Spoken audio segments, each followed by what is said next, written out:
Hi everyone, my name is Josephina Dre, and today I will be presenting my Human Growth and Development final project. I'll be covering heredity, prenatal development, and birth, walking through how genes, chromosomes, and prenatal stages all lead up to birth and newborn health. A gene is a segment of DNA that controls a trait. Chromosomes, shown here as threads of DNA, carry these genes in our cells.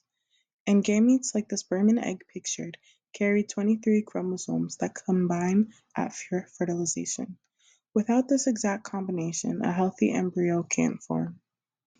Sex is determined by the 23rd chromosome pair. As this diagram shows, if the sperm provides an X chromosome, the baby is female, and if it provides a Y, the baby is male. So the father sperm decides the sex. This is why some traits linked to the X chromosome are more common in males. Many traits are influenced by both genetics and environments. As this image suggests, development is shaped by both nature and nurture. For example, height depends on genes but also nutrition. Even intelligence and personality are shaped by life experiences, not just DNA. Monozygotic twins, like the ones shown here, come from one fertilized egg splitting, making them genetically identical. Dizygotic twins develop from two separate eggs and sperm, so they are as similar as regular siblings. Identical twins always share the same sex, while fraternal twins can be the same or different sexes. Genetic disorders happen from a mutation in a specific gene, such as Williams syndrome. Chromosomal abnormalities, shown here with an extra chromosome, involve missing or extra chromosomes, such as in Down syndrome. Both types can affect health in different ways and can be passed down or happen randomly. Trisomy 21, or Down syndrome, happens when there's an extra 21st chromosome, as shown in this karyotype. It leads to intellectual disability and distinct facial features.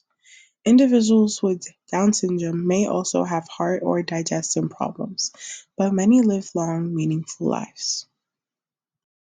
Prenatal development has three stages, shown here in this timeline.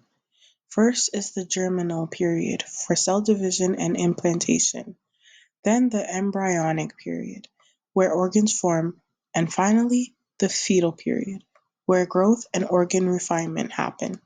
Each stage is critical because damage early on can have long-term effects on the child or baby. During the germinal stage, the fertilized egg divides and implants in the uterus. In the embryonic stage, major organs and the heart start forming, like we see here. In the fetal stage, bones harden, the brain develops, and movements begin. By the end of this period, the baby can hear sounds and respond to light. A normal delivery happens through the vaginal canal, as shown in this diagram. Sometimes complications like a breech position or prolonged labor require a C-section to safely deliver the baby. Monitoring the baby's position and heart rate is important to prepare for these situations. Teratogens like alcohol, drugs, or infections, shown here with these icons, can harm the developing baby. Their effects depend on how much, when, and how sensitive the fetus is. Exposure during the embryonic stage is especially risky because that's when organs are forming.